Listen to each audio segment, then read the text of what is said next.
Sometimes the best stories in golf aren't found on tour. You'll find them at the back of the range. And here's your host, Ben Adelberg. Happy New Year. I am your host, Ben Adelberg. This is the first episode of 2021. This is episode 176. We made it. Made it out of 2020. Fresh start. Hope you're all well, refreshed, and re-energized, ready to tackle the new year. Whether that means spending more time with family and friends, or starting a business, dropping a couple pounds, or hey, maybe even a couple strokes off your handicap, let's accomplish some goals this year. I have many on my list to check off. I hope you do as well. If you're following along on Instagram, the Back of the Range Golf Podcast is the handle, you might have seen that I have been posting my top 10 memories from 2020. On New Year's Eve, I sat down and thought about all the amazing episodes and experiences. It was a challenge to get it down to 10, but I've posted almost the entire list, so you'll need to check that out on Instagram and Facebook. Let me know what you think of my list. They're not really in order. Well, maybe towards the top they are, but go check it out. Leave me a comment or shoot me an email, ben@thebackoftherange.com. Let me know if I got it right. I think I did, but let me know what you think of 2020 and everything that occurred at the back of the range. The other thing that I did on New Year's Eve was post a picture of one of my trucker hats and a glass of bourbon. It was my last drink of 2020. I'm doing dry January like many of you might be doing as well. Is this a cry for help? No, it's not. Is it a reminder that I have trucker hats available for sale? Maybe. Yeah. Well, yes, it is.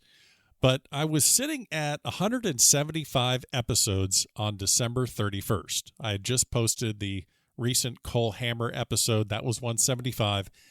And I thought, what would a crazy goal for 2021 be? Well, I posted 66 episodes in 2020.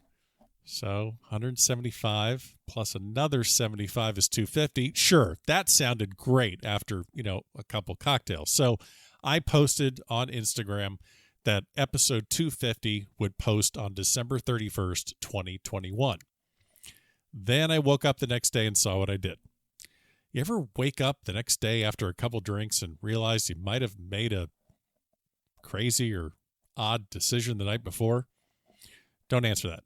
Anyway, I am going to go for it. 75 episodes in 2021. So that means lots of episodes, lots of guests, amateurs, professionals, media personalities. Going to be a lot of episodes this year.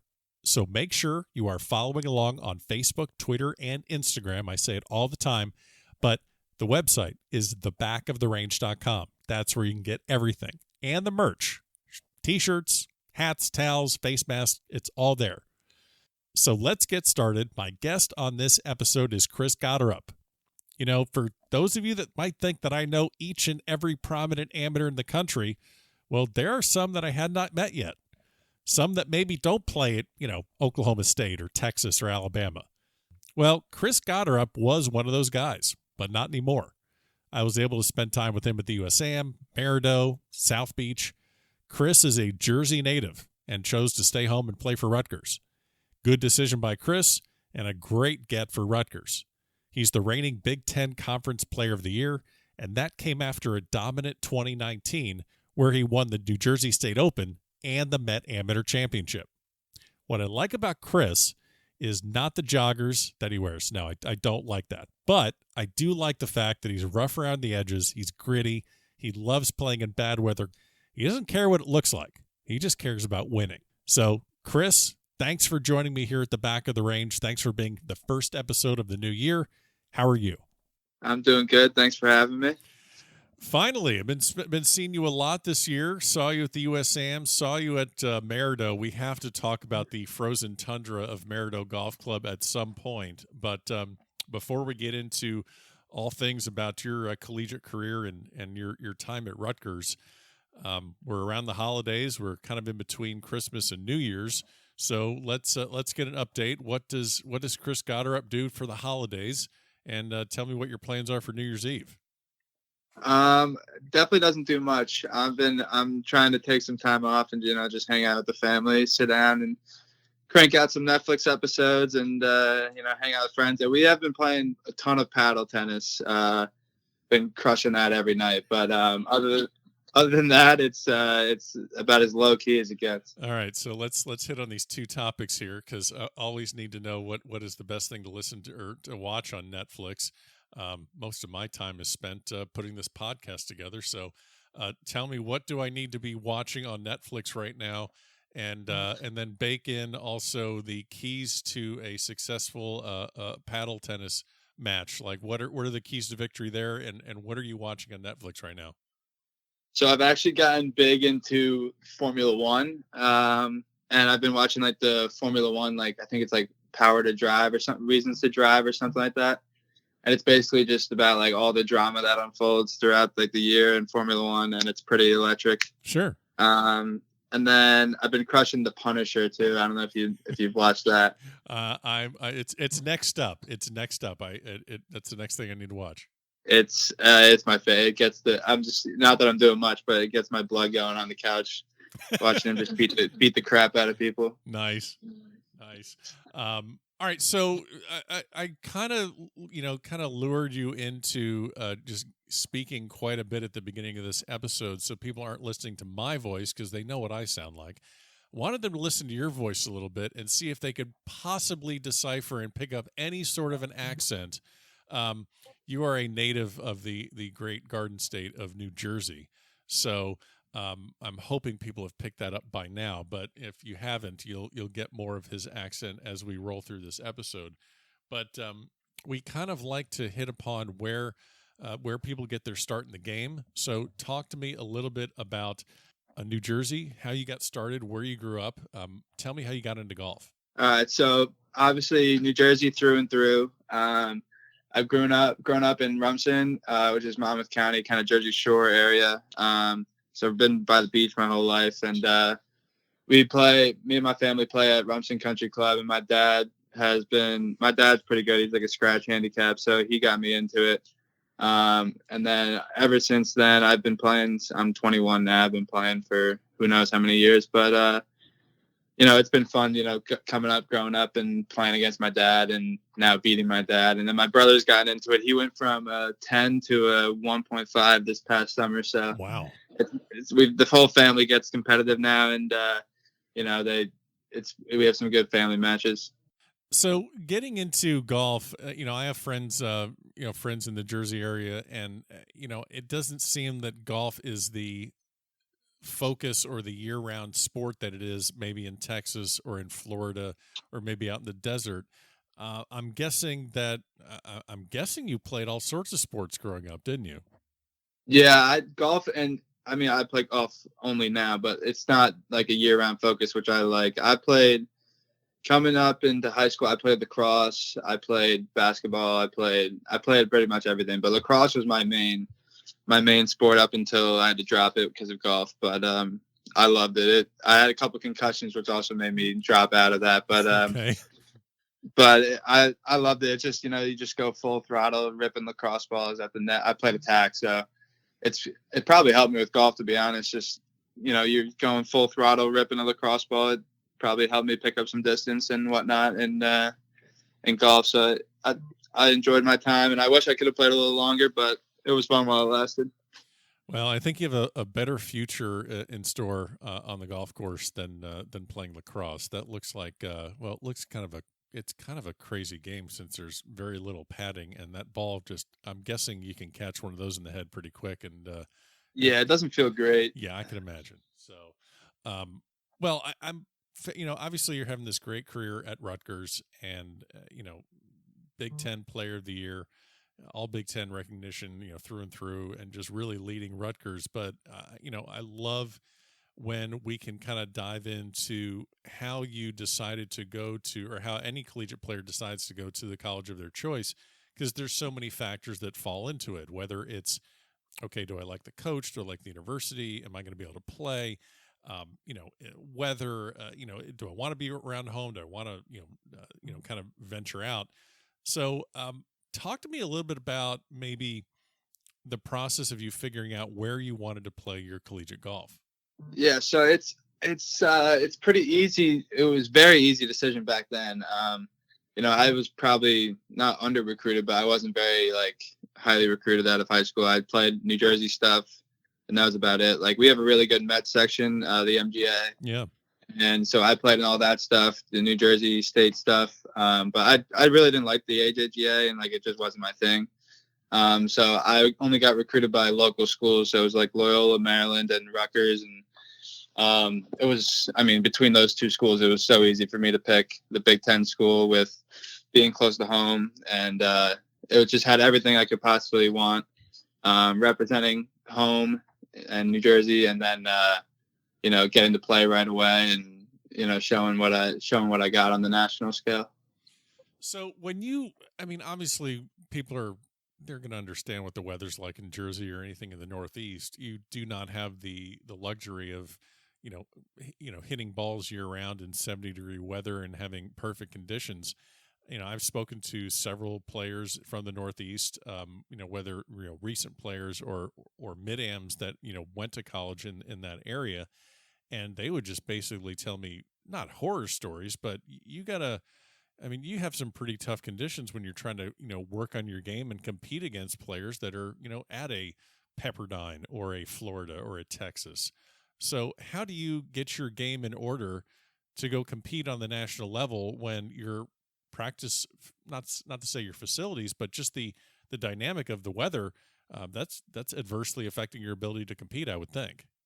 Yeah, it's kind of interesting because there's part of me that likes, the cold and, having that like 2-3 months off kind of from tournament golf. But obviously now that there's a couple big events that happen during that time span, it's kind of tough to really shut it down for the winter. But, I like being able to just, put the clubs in the closet for a little bit and hit the gym and, play all these other different things that I don't necessarily get to do during, a normal college season or whatnot. But, I think it's helpful because whenever we get to, let's say Ohio State's event and it's 40 degrees and windy and whatnot, I've grown up playing in that for who knows how long. So a little smile comes on my face when I get out of the van and, it couldn't be more shitty outside with the weather and whatnot. And like you mentioned Merida earlier, that was, perfect for me, ideal conditions. And I kind of like that a little bit. So for people listening that are, anyone that's going to be trying to play any sort of golf, whether they're, playing at a high level or just kind of getting a game with friends, at their home club, we're not exactly heading into the best of months weather-wise throughout the country. So, let's take advantage of your expertise in playing in shitty conditions, as you said. What do you do to get the most out of your game when the conditions are not exactly ideal? I think it's just, a lot of it's mental. It's just, you got to be able to handle the cold. So one of my things actually is it's 30 degrees out right now at home. I drive with the windows down at all times. Okay. So I'm just constantly, getting ready for the cold and the wind and whatnot. So that's my thing that prepares me for when I hop on the course and deal with the cold weather and the wind. But it's just, you got to play smart. Pars are a lot more valuable when it's 30 degrees rather than lighting up a golf course. So I think it's just being able to handle the cold and just being able to change your the way you attack the course and, a little safer, but equally as effective based on how the weather is going to result in scores. So if you have a smile on your face when you see the weather kind of turning to shit, I'm guessing you even have a bigger smile on your face when you're seeing your playing competitors and either A, they're not dressed appropriately for the conditions, or you can just see their frustration. Can you think back to a time, whether it's either match play or medal or any type of a tournament, where you see someone rolling up and you pretty much realize, oh, I got this guy. He's not even prepared for this. He didn't know what he's doing. Yeah, even Merida's the most recent. Like we pulled up, me and my buddy who was caddying for me, we were like 11 something tee time. We pulled up and two kids were walking to their cars, called it quits after after 9. So I was like, oh, this is perfect. Okay. But there's no real like. I just like I like the challenge of match play, and I think it's much more enjoyable than stroke play because it's just 1v1 and everything that's happening, and especially when it's cold, you see kids with the mittens on or whatever, and they're just struggling to find their rhythm in the cold, and we're just me and my buddy are out there having a good time. We're just rolling with the punches and see what happens. What is the coldest weather you've ever played in? Ohio State, probably my sophomore year. It was like 35, maybe 40, and just pouring rain the whole time. It wasn't that cold temperature wise, but like my body was shutting down as each hole progressed. Yeah. So when you go down and play in really warmer temperatures, do you find it hard to adjust when you go to events like that, or is it pretty much almost like a vacation for you? Yeah, it's tough to. It's both. It's a vacation, getting some sun in, but it's also tough to adjust, especially coming from hitting inside, and the ball just goes a little further, different grass. That's the toughest thing is the chipping around the greens and stuff, short game with all the different types of grasses and stuff, because we're used to just straight bent grass up here. And it's my favorite to play on because it's so perfect. But, you get the kind of tough little scrappy Bermuda grass, and it kind of throws you for a loop every once in a while. Oh, yeah. Yeah, as a Floridian, I'm used to Bermuda. So whenever I come up to your neck of the woods and, gosh, I remember playing up in Illinois and just, greenside chip shots. I just could not figure it out because you pretty much hack it out with Bermuda and it comes out nice and soft. And so that's definitely a challenge trying to get used to that. All right, so let me kind of dive into something that I noticed with one of your social media posts, which I thought was really interesting. And we don't talk about politics on this podcast, but we can't avoid this pretty incredible photo I see of you and John Daly and President Trump. And you don't normally see that quite often online, and I'm guessing this was at Trump Bedminster after you won the New Jersey State Open. Is that correct? Yeah, it was a couple months after. I was just hanging around. I was playing with one of the members there in some whatever tournament, and he happened to be there, and it was pretty funny. It was one of the craziest moments. You usually meet people and it's just kind of whatever, but like, right. My heart was like, it didn't seem real at the time. Especially with throwing Daly in there too. Oh gosh, those two, that's a reality show waiting to happen right there. Yeah. It's just insane. So I've been to Bedminster a bunch, but whenever Trump's there, it's like, you would think you're in a war zone. There's people everywhere, snipers everywhere, you're getting patted down everywhere. So I had to go through like a 5-minute security brief before I even got to shake his hand. Wow. But it was awesome. He couldn't have been nicer. We talked a little bit about the course and the tournament, and it was just so cool. So was Daly as well behaved as he looked in that picture, or was he? I'm kind of wondering if I wanted to spend a day with someone, and I'm not going to make you choose, but I don't. That's a real tough one, I think. For just like the fun value, like I'm almost thinking I'd rather hang out with Daly.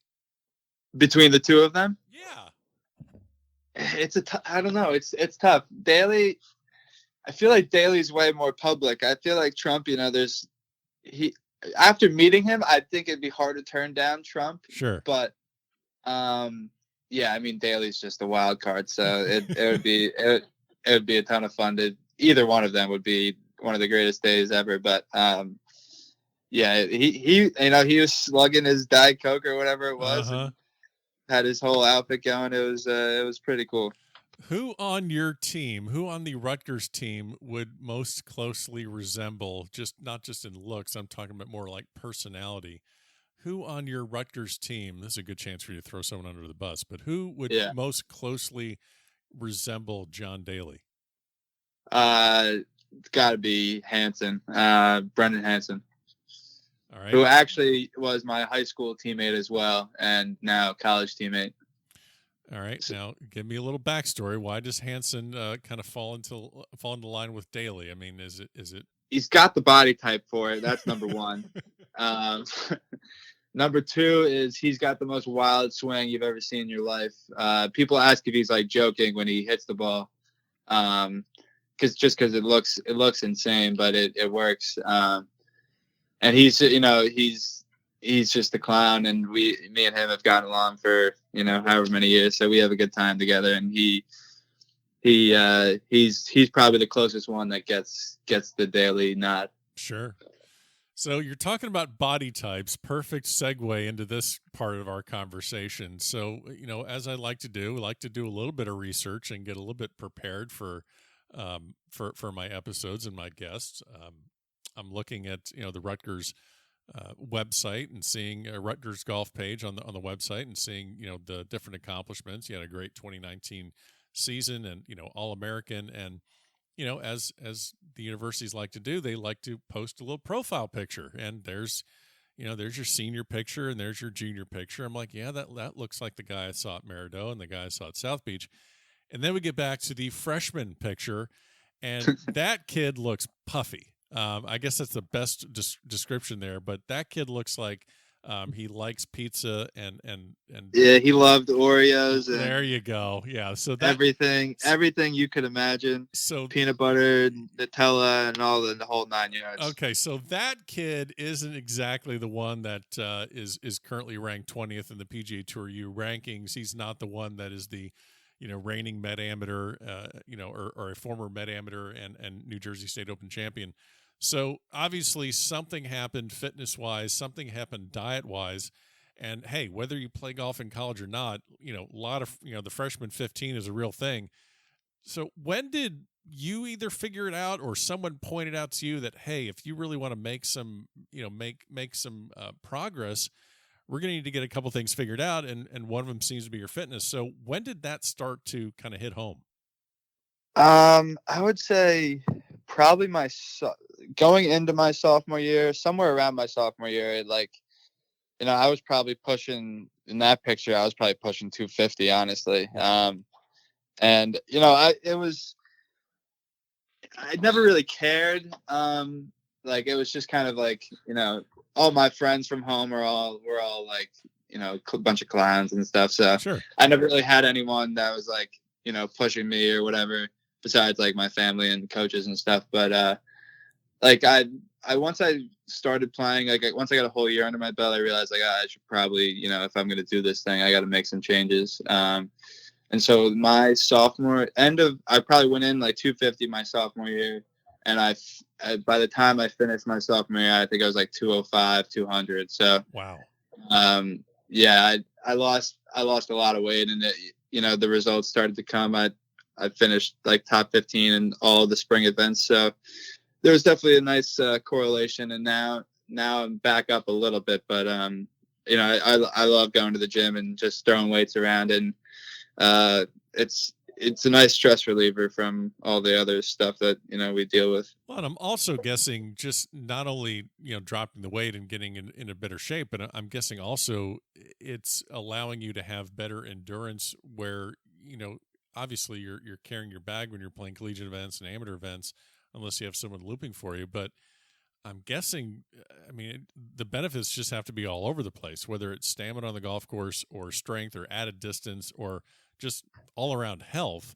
You're probably thinking to yourself, I should have done that a long time ago.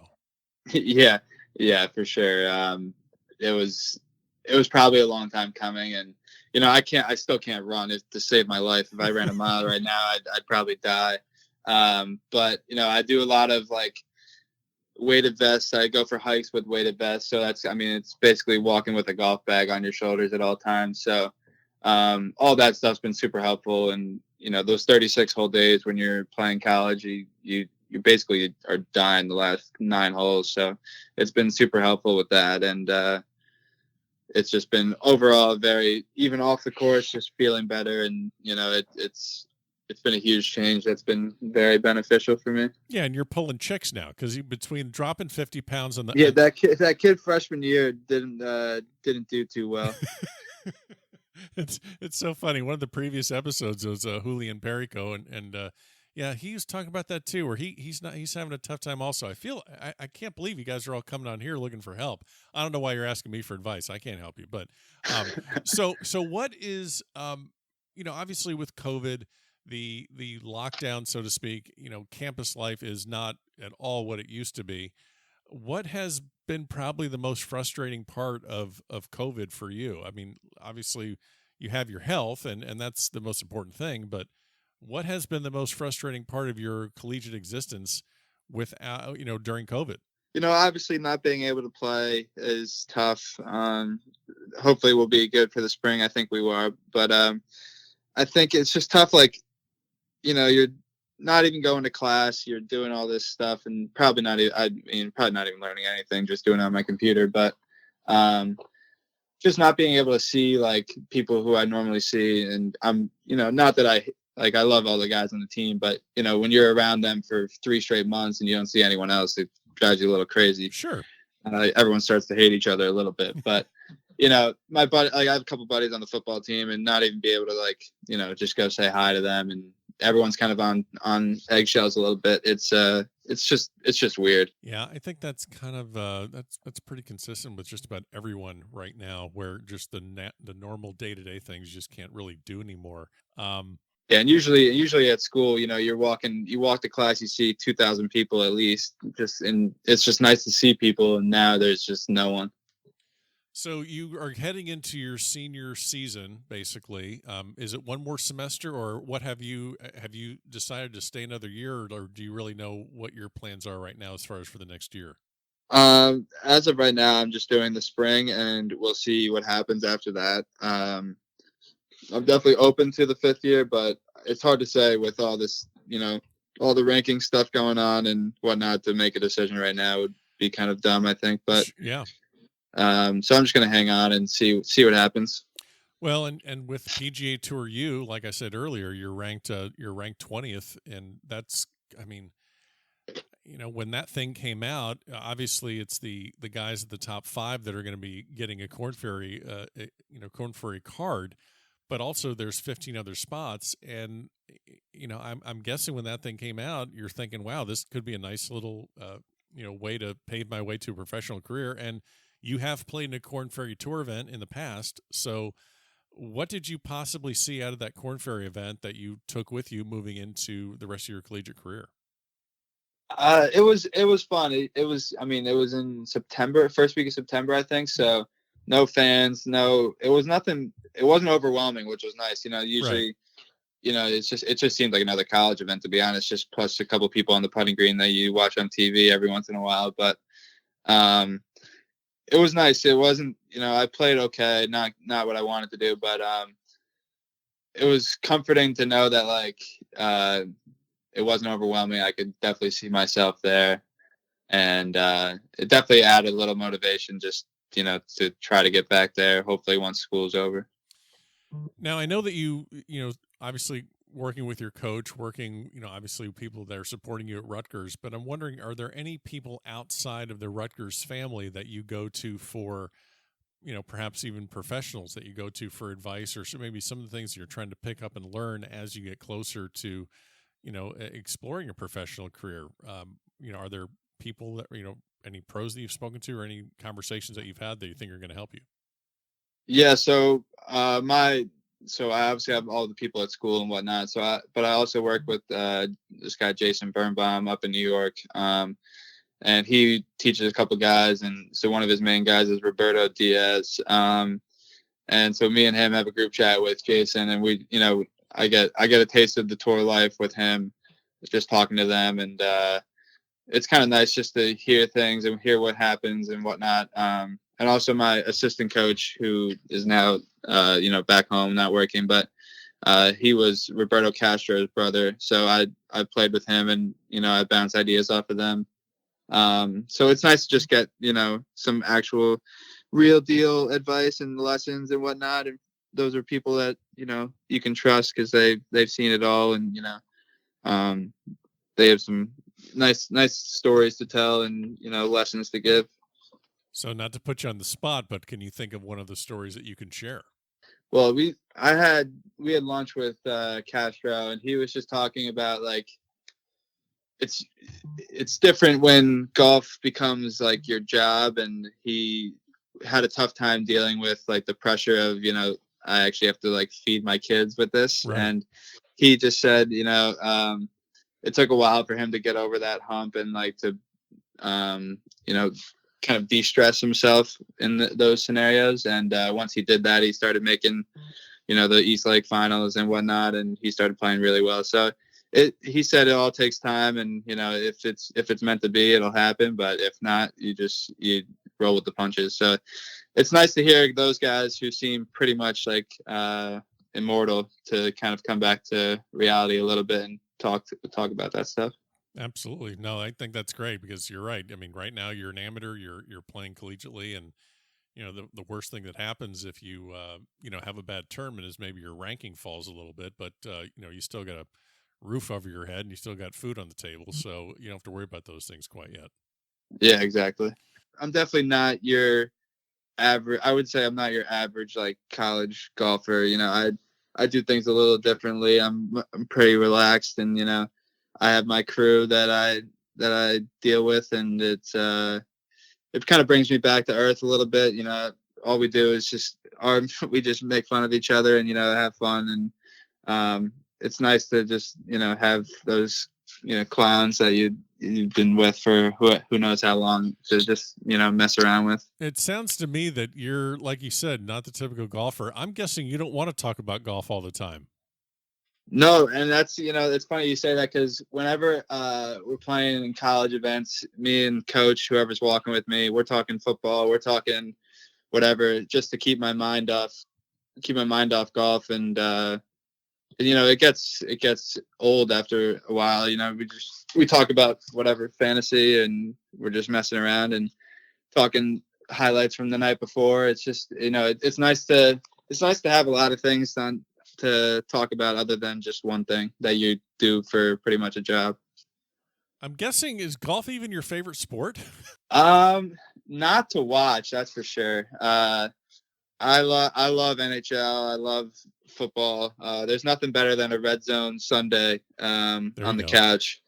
But, you know, I love golf, but it's it definitely doesn't have to be the only thing that I love. So I try to have other things that, you know, that I can have fun with and take my mind off golf for a little while. I'm guessing now, I know you've been down here at some point, but I'm guessing that you've been to a Top Golf or a Drive Shack with your friends, and just that had to be an entertaining. I'm guessing you've been to one of those, but that had to be entertaining when you're with friends that are not really golfers, but they could probably do a whole lot of damage at a place like that. Oh yeah, well, we actually, so funny. So my roommate at school is not a golfer, and so we have a deal with him. So we go play, like, the Rutgers golf course, which is, like, super short, and we don't really play there that much, but it's so much fun to go mess around with people that don't play golf. Sure. So we take him out there and we make him play. We all watch him, and he's just freaking out, and he can't see the back nine unless he breaks 55 on the front. And so he's like, you know, he's got to make a 5 on the last hole to shoot 55, and he just collapses in front of everyone. And so it's funny just going to see all those guys play golf, and they don't realize how hard it is, and it's funny to see them struggle, and, you know, it's just a good laugh. What are some of the best courses that you've played in the Northeast? That I mean, you know, there's so many great tracks up there. I mean, you know, whether it's Pine Valley, whether it's Philly Cricket or Trump Bedminster or anything in between. But what are perhaps people thinking, oh, the Northeast, it's cold, I don't want to go there. What are maybe some of the benefits of being up there, being so tied into the Met, and also playing for Rutgers? I'm guessing you've had some pretty unique circumstances and some neat experiences. Yeah, I mean, after traveling, I mean, I've seen a pretty good amount of the country by now. There's no no one even comes close to touching Northeast golf. I mean, you got Westchester County, which has Wingfoot, Quaker Ridge, Westchester itself, and then you got New Jersey, which is Pine Valleys, Somerset Hills, Plainfield, Baltusrol. And we at school, we actually have really good, this is largely, in fact, the coach, but we have really good relationships with them. So we'll go play Somerset on like a Tuesday morning. We go play Baltusrol. So we have a really good gig going at school. But my favorites, I played Pine Valley a couple times. It's all-time good. Friars Head is probably my favorite. We went out there last summer, and it's unbelievable. Baltusrol is my favorite. The new Baltusrol looks unbelievable too. I don't know if you've seen pictures of it or not, but I have not. So the lower they redid all the bunkering, and it's really good. They added sub air too. There's just so many. It's hard to, I could go on for 20 minutes about all the courses, but Trump Bedminster is really good, and there's so many. And I love coming back home, and especially when a tournament's hosted anywhere, especially like the Met, the Met Am's at Plainfield next summer. So it's just nice to be home and play all these cool places, and, see people you run into often at these places. And it's just a nice, it's like I don't know, not a fraternity, but like there's a bunch of people that all know each other and are very friendly. Now, speaking of everyone knowing each other and being friendly, I don't know why this popped into my head. Well, actually, you brought this up previously, but one of the key components of a fun and successful college experience is your housing, where you're living, who you're living with. And you told me that you have quite an interesting setup as far as where you are staying at Rutgers. Oh yeah, this is a well planned out. This is a well oiled machine at school. So at Rutgers, it's kind of unique. Off campus housing is it's basically a bunch of neighborhoods that of college kids, and it's kind of a shit show, but it's a lot of fun. And so we rented a house from this guy who happens to be the owner of the liquor store, and it's about 20 steps across the street from our front door. Oh my God. So, we wake up on Saturday morning when it's game day, and, just walk over there looking all terrible, but, and, get the day started. But, it's been a lot of fun. How the hell are you guys academically eligible, and how do you lose 50 pounds living across from a liquor store? Well, it's a good question. I don't have the answer to that one, but we do it somehow. Someone's got to do it. Yeah. And you guys are all like White Claw guys and white wines and things no. Oh, I'm sorry. No, no White Claw. No, none of that garbage. You can't drink White Claw. I can't imagine anyone in Jersey proudly drinking a White Claw unless you're like a 50. No, it's like you got to have, especially at college.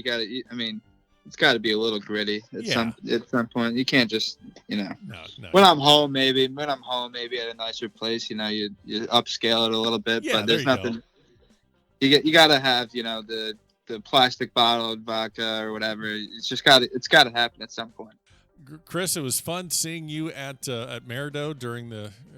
I love that story about you seeing people just leave, and you're like, oh, perfect. I'm home. This is great. So.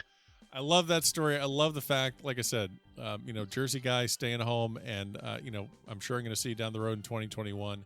So, stay healthy, and best of luck to you, and we'll see you out there. So thanks for stopping by the back of the range. Thank you for having me. And there you have it. Special thanks to Chris Gotterup for being the first guest of 2021 here at the back of the range. Don't forget, follow along on Facebook, Twitter, and Instagram. Every episode is available at thebackoftherange.com. That's where you can find the merch. That's where you can find hats and towels and T-shirts. It's all there waiting for you. So, Happy New Year to you all. We'll see you again next time here at the back of the range.